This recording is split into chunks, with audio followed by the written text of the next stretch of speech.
Hello everyone, welcome back to Beyond the Stars 33. I am Tatiana. I'm here with some more astrology videos for you all spiritually. So let's begin. Everyone pick these out.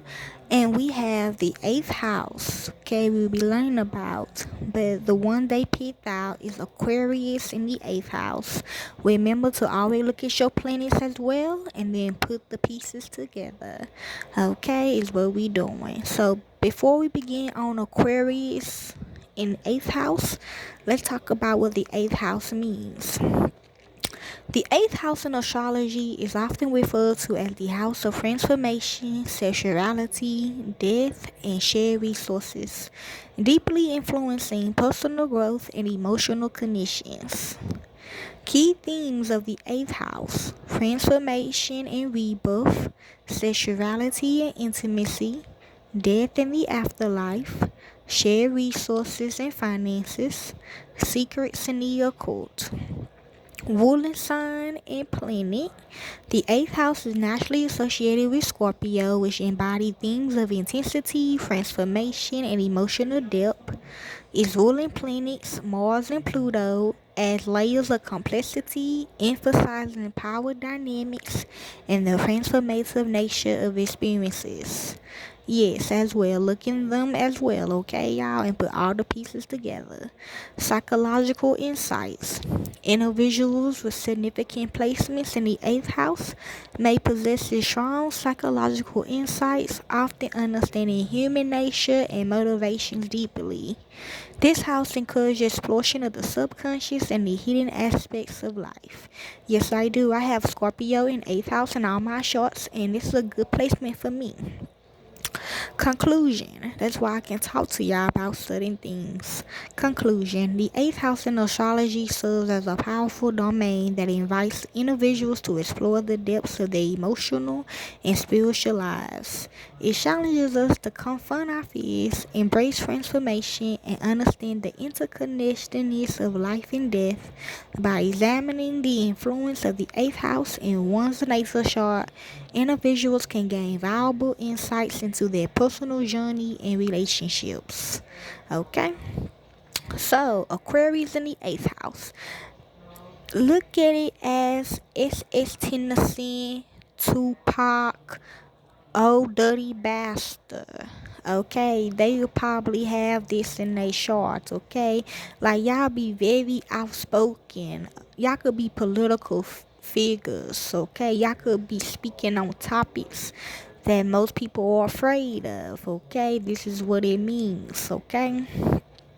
So Aquarius in the 8th house, y'all always looking at the future. Y'all would like to change things, okay, that are not good in the world, okay? Then we have sexuality. Um,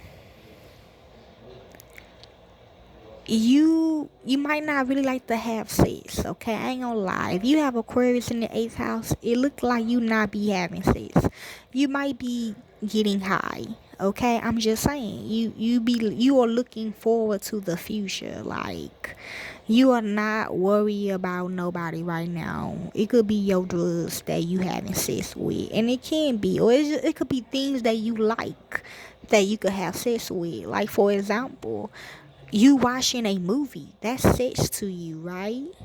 Okay then. Doing drugs, that's sex to you. Eating food, that's sex to you. The good life, looking forward to the future, that's sex to you. Okay, death, yes, you gotta be careful of death, especially if you have Aquarius in the 8th house. But since you have Aquarius in the 8th house, I think you will, especially with the placements, the planets that you have in here. Yes, okay. And share resources. Like you just always looking forward to the future, so you will be having money saved, okay? So let's begin. Aquarius in the 8th house. Having Aquarius in the 8th house signifies a unique approach to intimacy. See, you need to have sex though. Okay, transformation and shared resources, often characterized by unconventionality and a desire for independence. Yes, you do not want to be stuck in the matrix. And all of them said it was okay for me to put certain videos in for them, okay, that almost got them killed, okay. I am old dirty bastard. I ain't gonna lie. Which I am. Key traits and implication. Unconventional approach to intimacy. Like I said, some people might not think eating food is sex to them, but it is to you, okay? A desire for independence. You don't want to be stuck. Or if you get into some legal trouble, you have money to be freed, okay? Innovative transformation, okay? You like to build new things, okay? You like to build yourself up, okay? People with Aquarius in the 8th house often approach personal growth and transformation in inverted ways. They may be drawn to alternative healing methods or unconventional psychological practices seeking to understand themselves. Interested in the occult and mysteries. Yeah, like I said, y'all are on a different level, okay? If you have Aquarius in the 8th house. This placement can also indicate a fascination with the occult, metaphysical subjects, and the mysteries of life and death. Individuals may be drawn to exploring hidden truths and uncovering secrets, often possessing a keen intuition. That's why I said be careful. Challenges with trust. Trust issues may arise, particularly in intimate relationships. Exactly. So you gotta be careful who you're giving your energy to. The detachment associated with Aquarius can make it difficult for the individuals to fully open up to others, leading to challenges and forming deep emotional connections. Financial and resource management. Aquarius in the 8th house can influence how individuals handle shared resources and finances. Conclusion. Overall, having Aquarius in the 8th house creates a dynamic interplay between the need for transformation and the desire for independence. Now, you have ascendant in Aquarius. So that's a good thing. That's going to save you, okay? You have Lilith in Pisces. So you could be very dark, okay, with the knowledge you have, okay, or with the things you find out. You might find out dark things, okay? And if you do have sex, you might really like BDSM. I ain't gonna lie, Pisces, they love BDSM, okay? Lydia is basically Lydia, you know, the one who was married to Lucifer. She still is married to Lucifer. But I feel like she likes, I ain't gonna lie, most Pisces, they like BDSM, okay? So she like Lydia the dark side of a woman or a man, okay? And so you would, if you do have sex, you'll be drawn, man or woman, you'll be drawn to weird stuff like BDSM, safe BDSM, okay?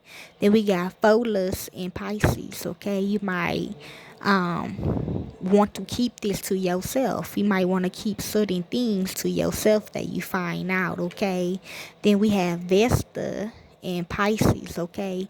You hide certain parts of yourself, okay? If you have this in your 8th house, okay? Like, you can look at somebody and you can read their whole life, but you just keep it to yourself, though. You don't, you know, or, you know, unless somebody asking for advice, but you already know it's from somebody else. Like, for example, you can read somebody, but somebody else is going through that same energy. Maybe that person that going through it is not telling you, or you just walk past a motherfucker. You would take their energy without you knowing you took their energy, and another person that is carrying that same energy could come up to you and be like, you know, and then you getting the energy from that person, you telling this person what they should do type shit. Yeah, I know, okay? And then we got part of fortune in Pisces as well. Okay, so that means this is part of your fortune. This is what she's supposed to be doing, okay? So if you have to speak on it, then you just have to speak on it. And if you accidentally get energy, then you just accidentally get energy, and you just have to transfer it for good or bad. I think it's gonna help both parties that's involved, okay? Like the energy you stole it from and who the energy you gave it to when you transfer it, okay? So yes, ascendants in Aquarius. This The sun in the eighth house of an Aquarius ascendant can bring a unique blend of intensity and curiosity to transformation, shared resources, and hidden psychological layers. So look at your rising sign. This placement often reveals life patterns of profound change and emotional rebirths. Okay? See, and then we got Lydia in Pisces. This placement of Lydia in the eighth house in Pisces is a powerful and transformative energy. It combines the deep and transformative qualities of the eighth house with the compassionate and spiritual qualities of Pisces. Then we have the Pholus in Pisces. Fold us, okay, or fold you. The positive effects is this placement can lead to deep exploration of taboo subjects, transformation through crisis, and a potential for unexpected inheritance of joint resources. It encourages individuals to confront their deepest fears and taboos, often resulting in significant personal change. Negative effect. On the other hand, it can also bring challenges such as becoming overly engrossed in the spiritual and losing touch with the practical aspects of life. It may lead to emotional weakness and a tendency for escapism, requiring self-assertion and the ability to set healthy boundaries.